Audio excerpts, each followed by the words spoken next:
बदलापूर नगरपालिकेने स्टेशन परिसर फेरीवाला मुक्त करण्याची घोषणा केली होती. मात्र वस्तुस्थिती पाहिल्यानंतर पालिका प्रशासन आपल्या सोयीनुसार हे धोरण राबवतंय का असा सवाल उपस्थित होतोय.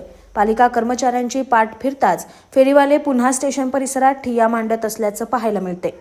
बदलापूर शहराची लोकसंख्या दिवसेंदिवस वाढत असून बहुतांश लोक चाकरमानी असणाऱ्या लोकलने प्रवास करतात. त्यामुळे सकाळी आणि संध्याकाळी स्टेशन परिसर गजबजलेला असतो. पूर्व आणि पश्चिमकडील बाजारपेठेत चालताही येणार नाही अशी स्थिती असते. यात फेरीवाल्यांमुळे पादचाऱ्यांना प्रचंड मनस्ताप सहन करावा लागतो.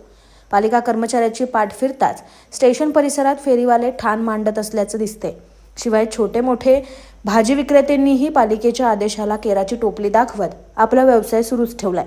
यावरून पालिका प्रशासन केवळ दिखाव्यापुरताच कारवाई करतंय का असा सवाल नागरिकांमधून उपस्थित होतोय.